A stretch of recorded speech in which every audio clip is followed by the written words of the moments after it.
The cement truck rumbled down Oak Ridge Lane at 6:15 a.m. on a Saturday, its diesel engine shattering the weekend's silence.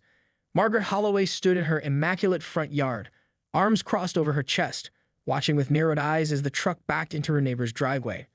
She nodded once sharply before checking her watch.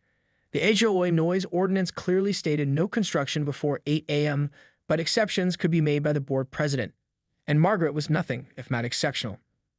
"Right on time, gentlemen," she said, her voice carrying across the manicured lawn to where James Peters, still in his bathrobe, had burst out his front door. "What the hell is going on?" James shouted, his face flushed with anger. "You can't do this." Margaret's smile never wavered. "Actually, I can.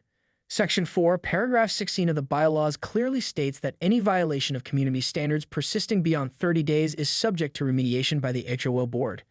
She produced a leather portfolio from her designer tote bag and held up a series of photographs.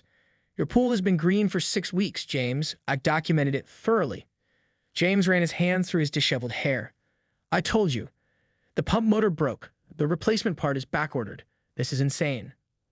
Behind him, his teenage daughter Emily appeared in the doorway, recording everything on her phone. Other neighbors were emerging from their homes now, drawn by the commotion. Margaret felt a thrill of satisfaction. She'd scheduled the cement pour precisely because it would create a scene. A lesson needed to be learned. "The bylaws don't make exceptions for broken equipment," Margaret continued as the cement mixer began to turn. "This is about property values and community standards." Across the street, Darlene Wilson approached cautiously. At 67, she was the neighborhood's longest resident and the only person who occasionally stood up to Margaret. "Margaret, surely there's a better way to handle this," Darlene began. Margaret's smile tightened. "There were better ways. For 6 weeks, there were better ways. Now we're at this way." The cement truck operator looked uncomfortable. "Ma'am, are you sure you have legal permission to fill someone else's pool with concrete?" Margaret produced another document. "I have board authorization for remediation. Begin immediately." James lunged forward but was blocked by 2 men Margaret had hired as security. They weren't actually security guards, just her nephew and his friend from the gym, but they looked imposing in their black polo shirts. "This is illegal," James shouted as neighbors began filming. "It's in the bylaws," Margaret replied calmly. "Perhaps you should have read them before purchasing an Oak Ridge Estates." What no one in the gathering crowd knew was that Margaret had specifically engineered this moment. 3 months ago, she'd secretly campaigned to change the HOA bylaws, adding extreme enforcement provisions that gave the board president unprecedented powers. Only 7 homeowners had attended that meeting, most of them Margaret's friends. As the first pour of cement splashed into James' once beautiful backyard pool, Margaret felt a wave of righteous satisfaction. She'd been HOA president for 15 years, and in that time, Oak Ridge Estates had become the most prestigious address in the county. If maintaining that status required occasional displays of authority, so be it. What Margaret didn't notice was Emily Peters still filming, her young face set with determination as she hit the upload button on a social media platform where she had over 20,000 followers. By Monday morning, Emily's video had amassed over 3 million views. #PoolKaren and #HOANightmare were trending nationwide. Margaret first realized something was wrong when her phone began buzzing incessantly during her morning Pilates class. 27 missed calls, most from board members and neighbors. Her inbox was flooded with emails bearing subject lines like, "What have you done?" and "Emergency board meeting." Margaret scoffed and silenced her phone. People always overreacted to necessary enforcement. She'd wait until they calmed down. But when she pulled into Oak Ridge Estates that afternoon, a local news van was parked at the entrance. The reporter, a young woman with perfect hair, thrust a microphone at Margaret's car window. "Ms. Holloway, can you comment on your decision to fill your neighbor's pool with cement? Homeowners across the country are horrified by the footage." Margaret rolled up her window and drove through, her knuckles white on the steering wheel. This wasn't part of the plan. Media attention would only encourage more rule breakers. As she turned onto her street, Margaret's stomach dropped. A small crowd had gathered near her house, some holding handmade signs. "Carrion Gill is too far," read one. "Dictators don't make good neighbors," read another. Worse, standing in her own driveway was Richard Pemberton, who was attorney, deep in conversation with 2 other board members. Margaret parked and approached them with her most confident stride. "Richard, I wasn't expecting you today," she said, extending her hand. Richard didn't take it. "This is serious, Margaret.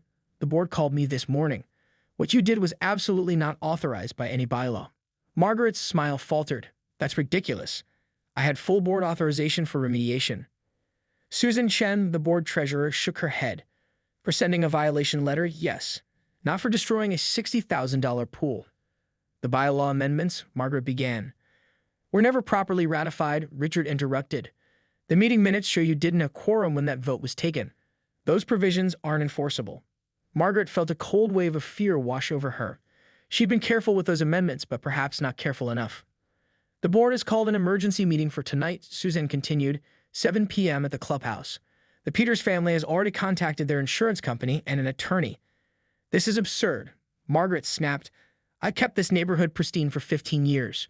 One eyesore pool could tank all our property values. Later that afternoon, Margaret methodically prepared for battle. She printed every HOA bylaw, highlighted key sections, and assembled a presentation demonstrating property value trends. She'd overcome challenges to her authority before. The community simply needed reminding of what was at stake. But as she walked toward the clubhouse that evening, Margaret sensed that this time was different. Neighbors who normally greeted her with respect now averted their eyes or stared coldly. The parking lot was completely full, unprecedented attendance for an HOA meeting. Inside, every seat was taken. James Peters sat in the front row, his daughter beside him still recording. When Margaret tried to take her usual place at the center of the board table, Susan gestured to a single chair position facing the board. "What's this?" Margaret demanded. "You've been temporarily suspended as president pending this hearing," Susan explained, not unkindly. "Board policy for any member under investigation." The room went silent as Margaret stood frozen, her portfolio clutched to her chest. For the first time in 15 years, she wouldn't be running the meeting. She wouldn't be in control. As she slowly took the seat, Margaret noticed a new face in the room, a woman in a crisp suit sitting beside James Peters, passing him a business card. The woman's face was familiar from local billboards advertising a law firm specializing in property disputes. The temporary board chairman cleared his throat. This emergency meeting of the Oak Ridge Estates Homeowners Association is now called to order. Margaret had never sat on this side of the table before. The light seemed harsher from here, the faces of her neighbors less friendly. She'd always viewed HOA meetings as her theater, a stage where she maintained order. Now she was the spectacle. "Before we begin," the temporary chairman said, "I want to remind everyone that this is a civil proceeding. We will maintain decorum." Margaret straightened her spine. Decorum was her specialty. James Peters spoke first, his voice steady despite his obvious anger. "On Saturday morning, without my knowledge or consent, Margaret Holloway arranged for a cement truck to pour concrete into my backyard pool. My children were home. The noise ordinance was violated. When I objected, I was physically blocked by men she hired." He paused, his voice catching. "That pool was built by my father before he passed away last year. It cannot be restored." Several neighbors gasped. Margaret hadn't known about the pool's sentimental value, not that it changed anything. Rules were rules. Mr. Peters had received 3 violation notices, Margaret countered when given her turn to speak. "The bylaws clearly state." "We've reviewed the bylaws," Suzanne interrupted. "The remediation clause you cited requires a full board vote for any action costing over $500. There was no such vote." Margaret opened her portfolio. "I have here a signed remediation authorization." The board attorney examined the document. "This authorizes a violation letter with potential for fines, not physical remediation. And it's signed by you alone, not the required 3 board members." A murmur spread through the room. Margaret felt heat rising in her cheeks. "There was an amendment, which was not properly ratified," the attorney finished. "The meeting lacked quorum. We've checked the attendance records." For 15 years, Margaret had run the HOA with meticulous attention to procedure, except, it seemed, when she'd been in a hurry to push through her pet amendments. That single oversight now threatened everything. Darlene Wilson, the elderly neighbor from across the street, raised her hand. When acknowledged, she stood slowly, using her cane for support. "I've lived in Oak Ridge Estates for 32 years, she began. "Before many of you bought homes here. Before we even had an HOA." Her gaze fixed on Margaret. "I watched Margaret transform our friendly neighborhood into a place where people are afraid to paint their front door without permission." Margaret started to object, but Darlene continued. "Last summer, my grandson came to stay with me while his parents were deployed overseas. He's 7 and has autism. Margaret sent me violation notices because he left his therapy tricycle in my driveway overnight." Darlene's voice hardened. "When I explained his condition, she suggested I get a proper storage shed or find more suitable housing for a child with special needs." The room erupted in whispers. Margaret felt her carefully constructed facade beginning to crumble. She had only been enforcing the rules. Everyone had agreed to them when purchasing their homes. "There's more," said another neighbor, standing. "Margaret had my memorial garden for my late husband removed while I was visiting my sister in the hospital. Said the plants weren't on the approved list." Another voice, She fined me $500 because my trash can was visible from the street during a tornado warning. And another, she towed my daughter's car from our own driveway when she came home on military leave because the registration sticker was 1 month expired. The stories kept coming, 15 years of accumulated grievances pouring out. Margaret sat rigid, watching her reputation disintegrate. These people didn't understand. Without her vigilance, Oak Ridge Estates would become just another declining subdivision with inflatable Santa Clauses and basketball hoops visible from the street. The board attorney cleared his throat over the growing clamor. The immediate issue before us is the unauthorized destruction of private property and potential liability to the HOA. I've advised the board that the association itself could be sued for hundreds of thousands of dollars. The room went silent. Property values were one thing everyone understood. Unless, the attorney continued, the board makes clear this was the unauthorized action of an individual acting outside her authority. All eyes turned to Margaret. The message was clear. She was being offered up as sacrifice to protect the HOA itself. Susan leaned forward. Margaret, the board will be voting on your permanent removal tonight. Did you want to make any final statement? Margaret stood, smoothing her linen pants with trembling hands. The room swam before her eyes. This couldn't be happening. Not to her. She dedicated her life to Oak Ridge Estates. Before her presidency, the neighborhood had been ordinary, unremarkable. She transformed it into the most desirable address in the county. I've only ever acted in the best interest of this community, she began, her voice thin. Everything I've done was to protect our property values and maintain standards. The cement, she faltered. The cement had been too far, perhaps. A miscalculation. I may have been overzealous in this instance, but my intentions were pure. The crowd's silence felt like judgment. Margaret realized with a sickening lurch that her neighbors didn't just disagree with her methods, they actively disliked her. 15 years of meticulous enforcement had earned her their resentment, not their gratitude. The board will now vote, Susan announced, showing no reaction to Margaret's statement. All in favor of removing Margaret Holloway as HOA president and board member, effective immediately. Every hand at the table rose without hesitation. Motion carries unanimously. Margaret Holloway is hereby removed from the board. The crowd broke into spontaneous applause. Margaret stood frozen, her portfolio still clutched against her chest like armor. Someone in the back of the room shouted, "Good riddance," and others laughed. Additionally, Susan continued when the noise subsided. The board will formally document that Ms. Holloway's actions regarding the Peters property were unauthorized and beyond her authority as HOA president. A letter to this effect will be provided to the Peters family and their legal counsel. More applause. Margaret felt her carefully constructed world collapsing. They were throwing her to the wolves to save themselves. This meeting is not adjourned, the temporary chairman announced over the growing chatter. We have additional business. First, the board proposes immediate suspension of all violation enforcement, pending a complete review of our bylaws and procedures. The room erupted in cheers. 15 years of Margaret's careful rules suspended in an instant. She couldn't bear it. Margaret gathered her belongings and walked stiffly toward the exit, her heels clicking on the clubhouse floor. The crowd parted silently, watching her go. Not one person spoke in her defense. Not one person followed to offer comfort. Outside, the evening was mild, the neighborhood streetlights casting warm pools of light on perfect lawns and pristine driveways. Margaret's creation, her legacy, now tainted. She drove home slowly, barely registering the news van still parked near the neighborhood entrance. Inside her immaculate house, Margaret poured herself a glass of wine with shaking hands, her phone pinged with an email notification. A copy of the board's resolution removing her as president. They hadn't wasted any time. Margaret sank onto her sofa, exhaustion suddenly overwhelming her. From her window, she could see James Peters' house across the green space that separated their properties. Lights blazed from every window and cars lined the street. It appeared he was hosting some sort of gathering. A celebration, perhaps. Her doorbell rang, jolting her from her thoughts. Margaret hesitated, then straightened her shoulders and went to answer it. Old habits died hard. Even in disgrace, appearances mattered. Richard Pemberton, the HOA attorney, stood on her doorstep looking uncomfortable. "Richard," she said coolly, "come to gloat?" He shook his head. "To warn you. The board meeting just ended. The Peters family rejected the HOA's attempt to distance itself from your actions. Their attorney argues that since you were acting as president at the time, the HOA is still liable." He paused. "They're suing both you and the association for $450,000. Margaret felt the blood drain from her face. That's ridiculous. The pool wasn't worth half that. The suit includes damages for emotional distress, loss of sentimental value, and punitive damages. Richard hesitated. "Margaret, they have video of you directing the cement truck. The construction company is claiming you misrepresented your authority. Your homeowner's insurance won't cover intentional acts like this. Margaret gripped the doorframe. So what happens now? Richard looked genuinely sorry. The HOA's insurance company is sending their own attorney. They'll likely argue that you were a rogue actor and try to shift all liability to you personally. He lowered his voice. If I were you, I'd call a good attorney tonight. This is going to get ugly.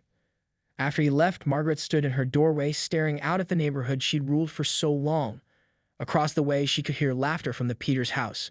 Someone had hung a banner that read, "Fuel Party for Justice." Morning brought no relief. Margaret awoke after a fitful sleep to find 3 news vans parked on her street. Her phone contained 47 voicemails, mostly from reporters. Worse, someone had stuck printed photos of James' cement-filled pool to her mailbox with the words "Cement Carrying Lives Here" scrawled across them. Margaret closed her blinds and called in sick to her job at the real estate agency, where she worked as office manager.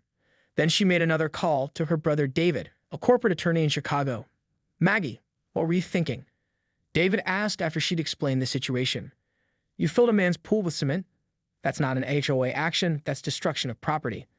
"Don't matter," he cut her off.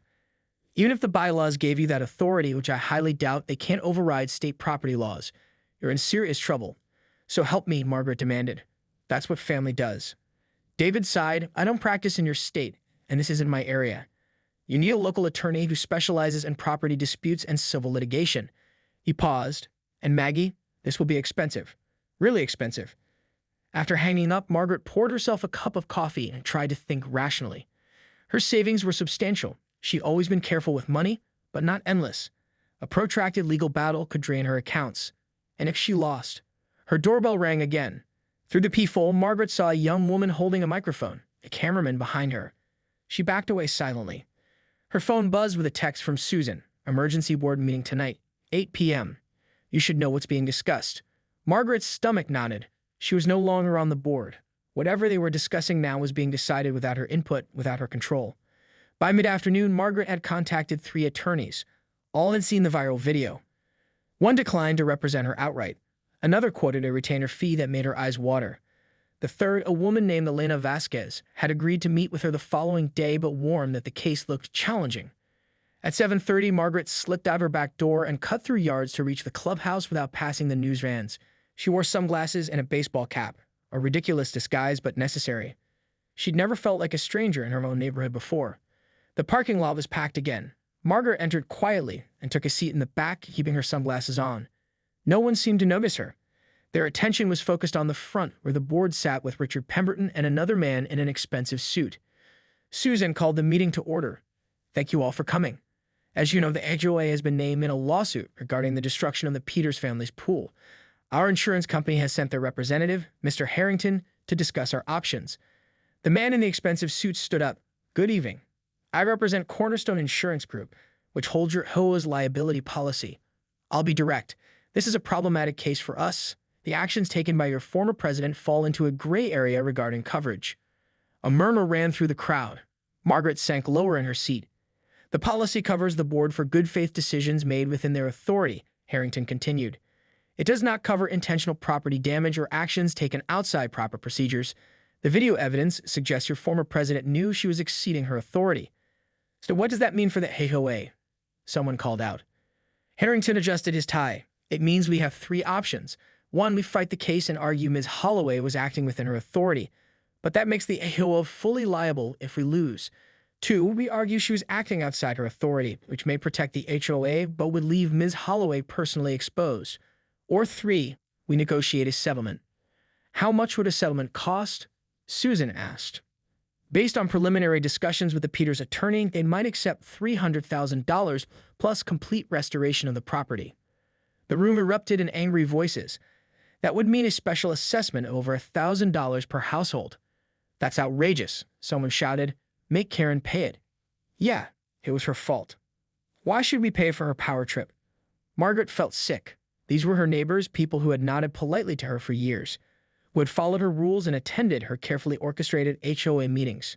Now they wanted her financial ruin. "There's one other option," Harrington said when the noise subsided. "The Peters family has indicated they might be willing to drop the suit entirely under certain conditions." The room went silent. Margaret leaned forward. "What conditions?" Susan asked. James Peters stood up from his seat in the front row. I'd like to address that myself, if I may. James Peters stood at the front of the room, his posture confident but not triumphant. Margaret watched from behind her sunglasses, her heart pounding. This man whose property she had destroyed now held her fate in his hands. My family has lived in Oak Ridge Estates for 8 years, James began. When we moved here, this was a friendly community where neighbors looked out for each other. That changed over time. The spirit of the HOA shifted from maintaining reasonable standards to enforcing increasingly strict rules. Murmurs of agreement rippled through the crowd.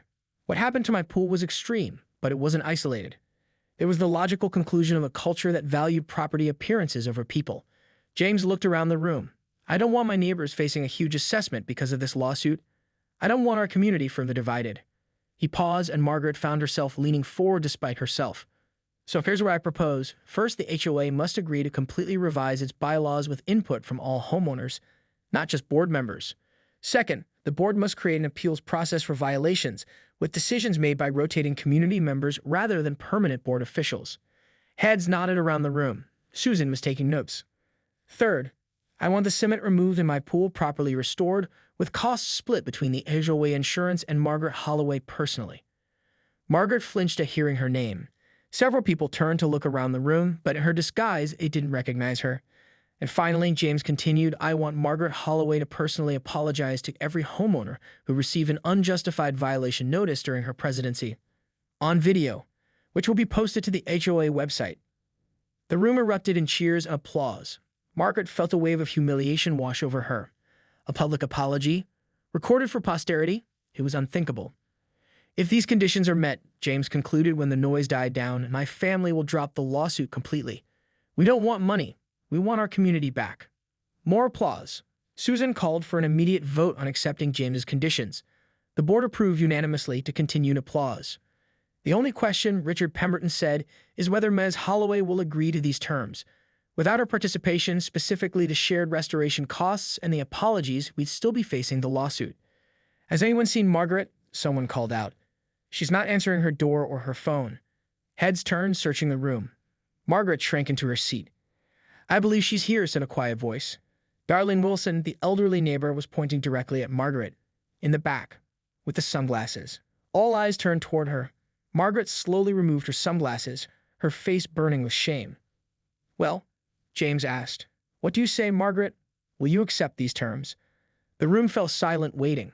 Margaret stood, her legs unsteady beneath her. You want me to apologize to everyone? Her voice sounded strange in her ears. For doing my job? For maintaining standards that kept this neighborhood desirable? That kept your property values high? No one spoke. No one came to her defense. I gave 15 years to this community, Margaret continued, her voice rising. Before me, people parked boats in their driveways. They painted their houses whatever colors they wanted. They let their lawns grow wild. I brought order. I brought exclusivity. I made your homes worth more. You made our lives worth less, James replied quietly. A community isn't just about property values. It's about people feeling they belong. Easy for you to say, Margaret shot back. You're the one who let your pool turn into a swamp. You're the one who ignored multiple violation notices. My pool motor broke while I was caring for my dying father, James said, his voice steady. I explained that to you. You said rules don't have exceptions. Margaret had no response. She remembered the conversation now vaguely. She'd been focused on the violation, not the explanation. So what's your answer? Susan pressed.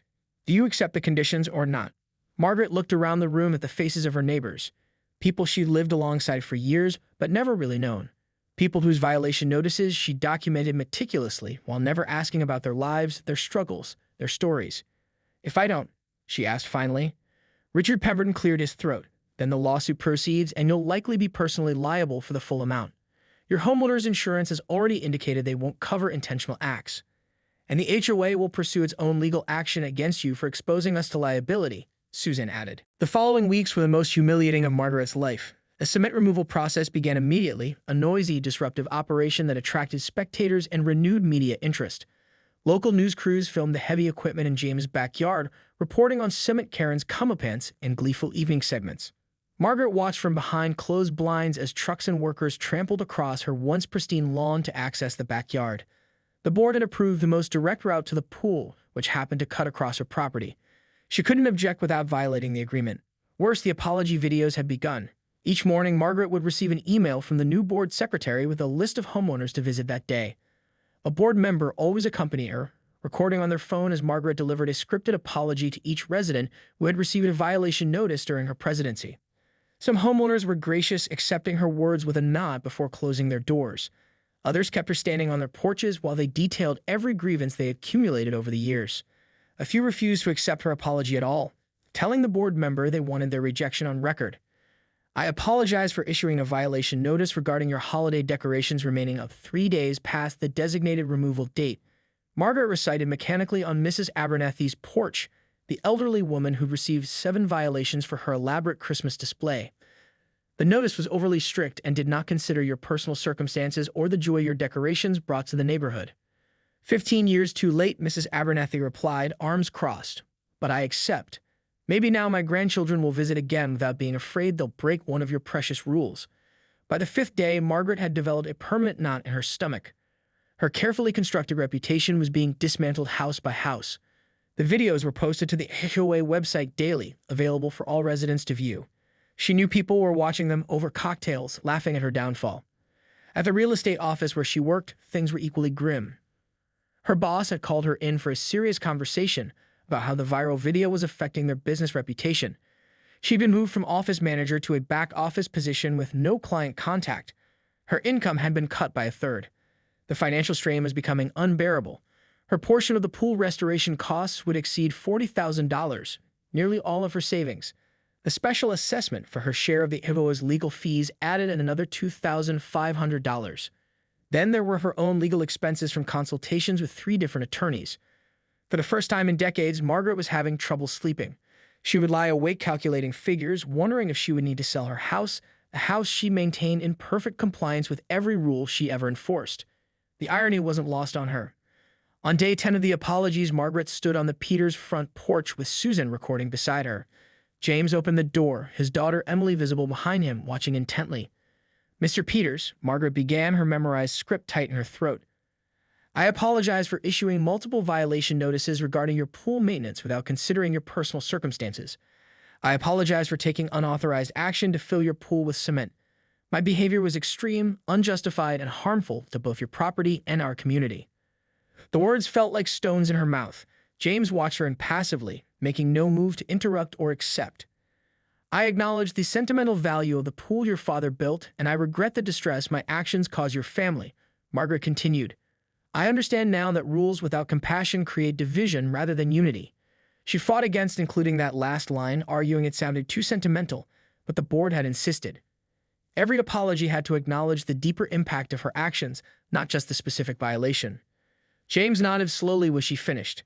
Thank you for the apology, Margaret. I hope you mean it. The board required it, she replied stiffly, then winced as Susan nudged her sharply. What Margaret means, Susan interjected, is that she's grateful for the opportunity to make amends rather than face a lawsuit. James studied Margaret's face. You still don't get it, do you? This was never about the